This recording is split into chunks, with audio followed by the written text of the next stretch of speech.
इसरो की यात्रा, रॉकेट, उपग्रह और सफलताएं। प्रयोगात्मक प्रक्षेपण से लेकर परिचालन सफलता तक यह वह दशक है जिसने भारत के अंतरिक्ष भविष्य को आकार दिया।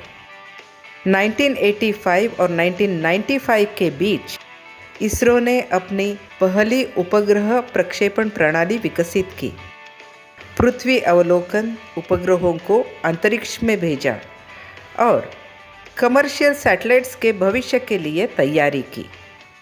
आइए इस आकर्षक यात्रा पर एक नज़र डालें। रॉकेट संघर्ष और सफलताएं। एसएलवी कार्यक्रम समाप्त होने के बाद इसरो ने एएसएलवी की ओर रुख किया, जो एक अधिक शक्तिशाली लेकिन मुश्किल लॉन्च वाहन था। 1987 और 1994 के बीच इसरो ने 4 एएसएलवी लॉन्च करने का प्रयास किया। पहले 2 विफल रहे, लेकिन 1992 में एएसएलवी D3 ने SROS-C उपग्रह को सफलतापूर्वक लॉन्च किया। इसके महत्वपूर्ण क्षण एएसएलवी D4 1994 ने SROS-C2 को सफलतापूर्वक लॉन्च किया, जो एक बड़ी सफलता थी।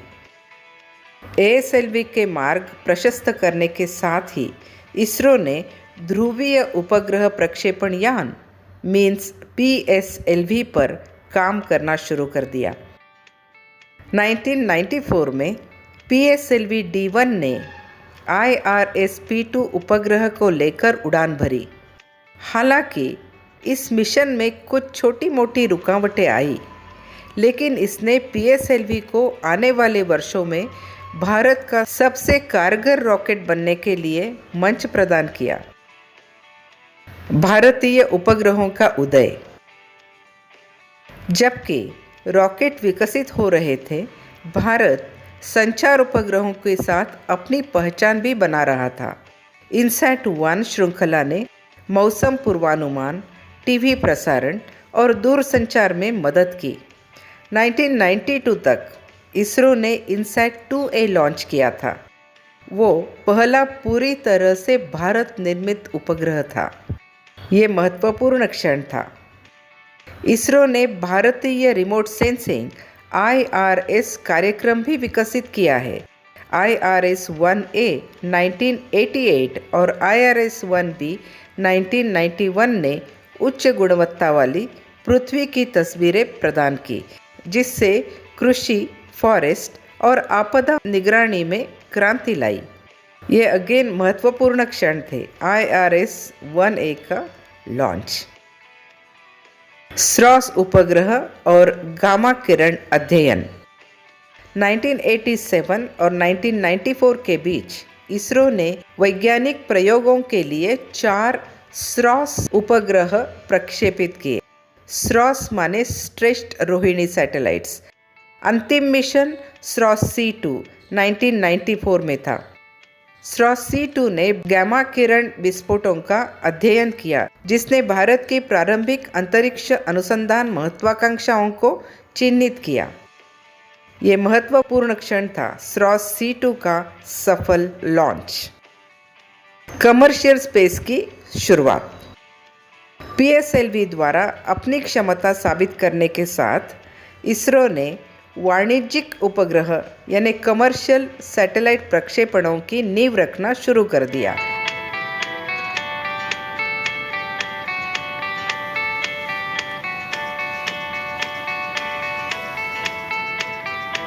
अगला कदम geosynchronous satellite launch vehicle GSLV, जो भारत के अंतरिक्ष भविष्य को बदल देगा।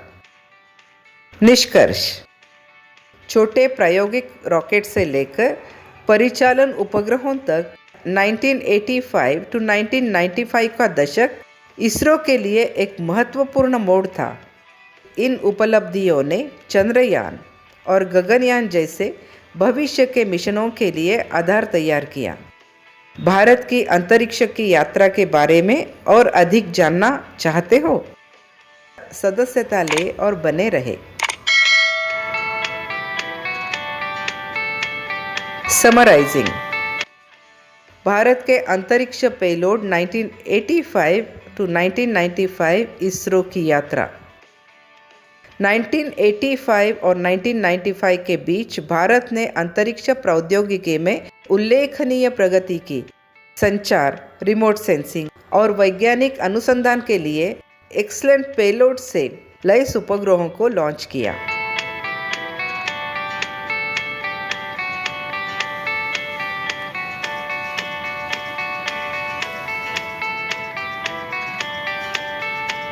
आइए इस युग के कुछ प्रमुख पेलोड पर करीब से नजर डालें। इनसैट श्रृंखला means INSAT series. INSAT 1C 1988 और इनसैट 2A 1992 उनका पेलोड था सी बैंड और एस बैंड ट्रांसपोंडर का उपयोग। एक्सेलेंट टीवी प्रसारण, मौसम निगरानी और आपदा चेतावनी।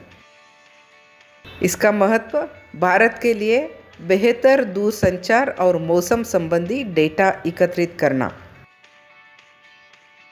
इनसैट 2B 1993 उसका पेलोड था अति उच्च आवृत्ति radiometer means VHRR data relay transponder that is DRT का उपयोग।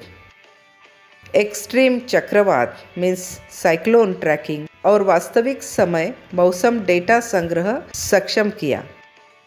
इसका महत्व प्राकृतिक आपदाओं की भविष्यवाणी करने और उन्हें कम करने की भारत की क्षमता को मजबूत किया।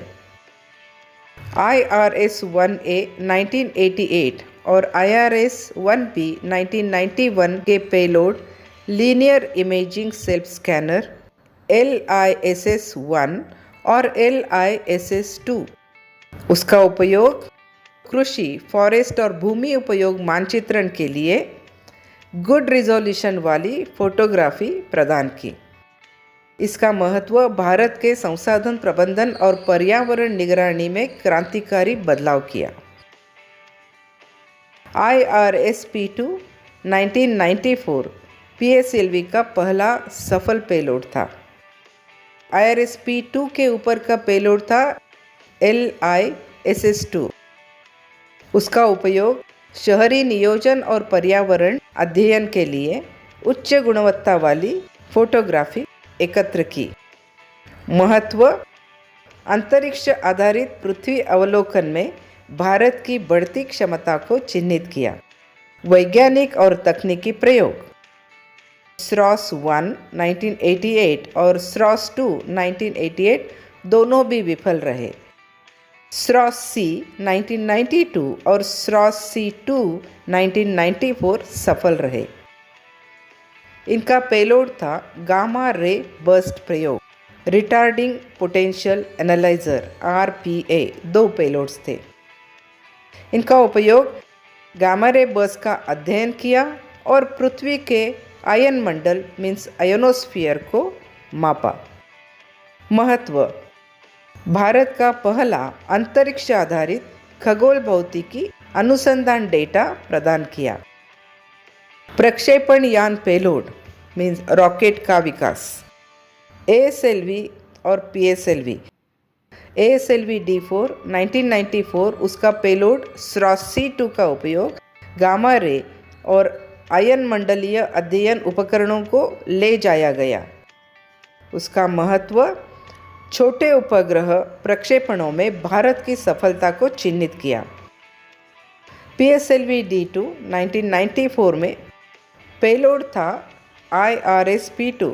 उसका उपयोग बेहतर इमेज सेंसर के साथ पृथ्वी अवलोकन पेलोड को ले जाया गया। उसका महत्व PSLV को भारत के वर्कहॉर्स वाहन के रूप में स्थापित किया गया। 1985 और 1995 के बीच उपग्रह पेलोड में भारत की प्रगति चंद्रयान और मंगलयान जैसे भविष्य के मिशनों की नींव रखी। अधिक अंतरिक्ष कहानियों के लिए सदस्यता लें। Thanks for watching. आप अपनी स्क्रीन पे देख सकते हैं कि हम लैंडर मॉड्यूल आप अपनी सकते हैं applauding. कि हम lander module People are applauding.